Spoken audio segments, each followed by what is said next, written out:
போர் பதற்றத்துக்கு நடுவே சந்திப்பு. நண்பன், ஈரானை எதிர்த்து சவுதிக்காக பாகிஸ்தான் களமிறங்குமா?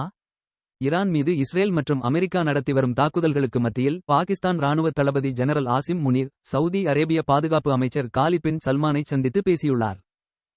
சவுதி அரேபியாவின் அராம்கோ எண்ணெய் நிறுவனத்தின் சுத்திகரிப்பு ஆலை மீது ஈரான் தாக்குதல் நடத்திய சில நாட்களுக்கு பிறகு இந்த சந்திப்பு நடந்துள்ளது. சவுதி அரேபியா மற்றும் பாகிஸ்தான் இடையே பாதுகாப்பு ஒப்பந்தம் உள்ளது. இதன்படி ஒரு நாட்டின் மீதான தாக்குதல் மற்றொரு நாட்டின் மீதான தாக்குதலாக கருதப்படும். பாகிஸ்தான் ஈரானுடனும் நல்லுறவை கொண்டுள்ளது. பிபிசி உருது செய்தியின்படி ஈரான் மீது இஸ்ரேல் நடத்திய தாக்குதலை பாகிஸ்தான் கண்டித்துள்ளது. ஈரானின் அதி உயர் தலைவர் ஆயதுல்லா அலி காமனேயி கொல்லப்பட்டதையும் அது கண்டித்துள்ளது. ஆனால் ஈரானின் பதிலடி தாக்குதல்களுக்கு பிறகு சவுதி அரேபியாவிற்கு ஆதரவாக நிற்பதாக பாகிஸ்தான் உறுதியளித்துள்ளது. இஸ்ரேல் மற்றும் அமெரிக்காவின் தாக்குதல்களுக்கு பதிலடி கொடுக்கும் வகையில் Saudi Arabia, Kuwait, Qatar, Bahrain மற்றும் ஐக்கிய அரபு எமிரேட்ஸில் உள்ள அமெரிக்க இராணுவ தளங்கள் மற்றும் பிற இடங்களில் ஈரான் தாக்குதல் நடத்தியுள்ளது. பாகிஸ்தான் இராணுவத்தின் மக்கள் தொடர்புத் துறையின் ISPR தகவலை மேற்கோள் காட்டிய பிபிசி உருது, சவுதி அரேபியா மீதான ஈரானிய டிரோன் மற்றும் ஏவுகணை தாக்குதல்களால் ஏற்பட்டுள்ள சூழ்நிலையின் தீவிரம் மற்றும் அதை தடுப்பதற்கான நடவடிக்கைகள் குறித்து முனீர் மற்றும் சவுதி பாதுகாப்பு அமைச்சர் இருவரும் விவாதித்தனர் என கூறியுள்ளது. இரு நாடுகளுக்கும் இடையிலான பாதுகாப்பு ஒப்பந்தத்தின் அடிப்படையில் இந்த விவாதம் நடந்தது. கடந்த ஆண்டு இரு நாடுகளும் உத்திசார் பரஸ்பர பாதுகாப்பு ஒப்பந்தத்தில் கையெழுத்திட்டன. ஈரான் போன்ற ஒரு நட்பு நாடு எந்தவொரு தவறான புரிதலையும் தவிர்க்கும் என்றும் நெருக்கடிக்கு அமைதியான தீர்வு காண நட்பு நாடுகளுடன் ஒத்துழைக்கும் என்றும் ஆசிம் முனீர் மற்றும் காலித் பின் சல்மான் நம்பிக்கை தெரிவித்தனர் என்கிறது பாகிஸ்தான் இராணுவத்தின் மக்கள் தொடர்பு துறை. பாகிஸ்தான் எச்சரிக்கை மட்டும் விடுக்குமா அல்லது களத்தில் இறங்குமா? நிபுணர்களின் கூற்றுப்படி ஈரான் போர் நீண்ட காலம் நீடித்தால் பாகிஸ்தானின் எரிசக்தி பாதுகாப்பு ஆபத்தில் சிக்கக்கூடும். பிபிசி உருதுவிடம் பேசிய வெளியுறவு விவகார ஆய்வாளர் முனைவர் கமர் சீமா பாகிஸ்தானின் பல எரிசக்தி தேவைகள் ஈரானால் பூர்த்தி செய்யப்படுவதாக கூறினார். பாகிஸ்தானின் மோசமான பொருளாதார நிலை அதை ஏதாவது ஒரு பக்கம் சாயும்படி கட்டாயப்படுத்தலாம் என்கிறார் பாகிஸ்தானிய பத்திரிகையாளரும் தொகுப்பாளருமான அஸ்மா ஷிராசி. பாகிஸ்தான் சவுதி அரேபியாவுடன் நெருங்கிய உறவை கொண்டுள்ளது. அதே நேரத்தில் ஈரான் ஓர் அண்டை நாடு மற்றும் ஆழமான கலாச்சார தொடர்புகளை கொண்டது. ஜெனரல் ஆசிம் முனீர் மற்றும் காலித் பின் சல்மான் இடையிலான இந்த சந்திப்பு வியூக ரீதியாக மிகவும் முக்கியமானதாக கருதப்படுகிறது. ப்ளூம்பெர்க் செய்தியின்படி சில மாதங்களுக்கு முன்பு துருக்கியும் பாகிஸ்தான் மற்றும் சவுதி அரேபியாவின் பாதுகாப்பு ஒப்பந்தத்தில் இணைய விருப்பம் தெரிவித்திருந்தது. இது இஸ்லாமிய நேட்டோ, அஸ்லாமிக் நேட்டோ போல பார்க்கப்பட்டது. நேட்டோவின் 5வது விதியின்படி அதன் ஓர் உறுப்பினர் மீதான தாக்குதல் அனைத்து உறுப்பினர் நாடுகள் மீதான தாக்குதலாக கருதப்படும்.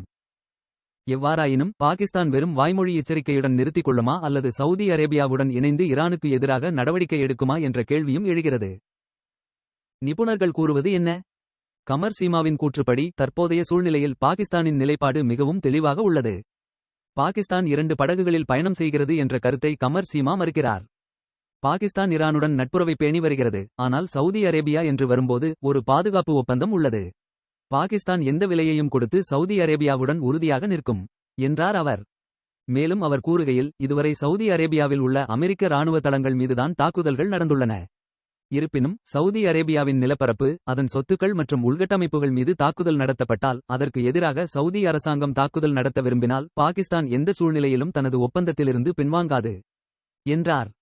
கமர் சீமாவின் கூற்றுப்படி பாகிஸ்தான் சவுதி அரேபியாவுடன் பாதுகாப்பு ஒப்பந்தம் வைத்துள்ளது என்பது ஈரான் உட்பட உலகம் முழுவதற்கும் தெரியும். எனவே அது எப்படி பின்வாங்க முடியும்?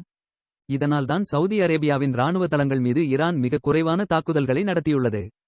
அஸ்மா ஷிராசி கூறுகையில், சவுதி அரேபிய பாதுகாப்பு ஒப்பந்தத்தை பொறுத்தவரை பாகிஸ்தான் வெளியுறவு அமைச்சர் சவுதி அரேபியா மற்றும் ஈரான் ஆகிய இரு நாடுகளையும் தொடர்பு கொண்டார். சவுதி அரேபியாவுக்கு பாகிஸ்தானின் தேவை இருக்கும்போது பாகிஸ்தான் பின்வாங்காது என்பதை இது உணர்த்துகிறது என்றார். சவுதி அரேபியா மற்றும் பாகிஸ்தான் பாதுகாப்பு ஒப்பந்தம் என்றால் என்ன? 2025ஆம் ஆண்டில் பாகிஸ்தானும் சவுதி அரேபியாவும் பாதுகாப்பு ஒப்பந்தம் செய்து கொண்டன. சவுதி அரேபியா மற்றும் பாகிஸ்தான் ஆகிய இரு நாடுகளுமே சுன்னி முஸ்லிம்கள் பெரும்பான்மையாக வாழும் நாடுகள் மற்றும் இரு நாடுகளும் வலுவான வரலாற்று உறவுகளை கொண்டுள்ளன.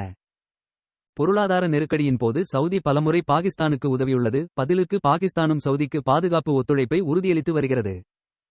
பாகிஸ்தான் சவுதி இடையிலான பாதுகாப்பு ஒப்பந்தத்தின் மிக முக்கியமான அம்சம் என்னவென்றால், இரு நாடுகளில் ஏதேனும் ஒன்றின் மீது தாக்குதல் நடந்தால் மற்ற நாடு அந்த தாக்குதலை தன் மீதான தாக்குதலாக கருதும்.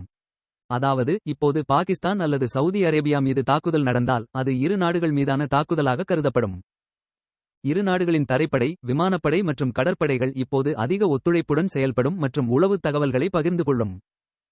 பாகிஸ்தான் ஒரு அணு ஆயுத நாடு. இத்தகைய சூழ்நிலையில் வளைகுடா பிராந்தியத்தில் சவுதி அரேபியாவிற்கான பாதுகாப்பு ஒத்துழைப்புக்கான ஓர் உத்தரவாதமாகவும் இது கருதப்படுகிறது. இந்த பாதுகாப்பு ஒப்பந்தத்திற்கு பிறகு பாகிஸ்தான் சவுதி அரேபியாவிடமிருந்து அதிக நிதி உதவியை பெற முடியும் என்று ஆய்வாளர்கள் நம்புகின்றனர்.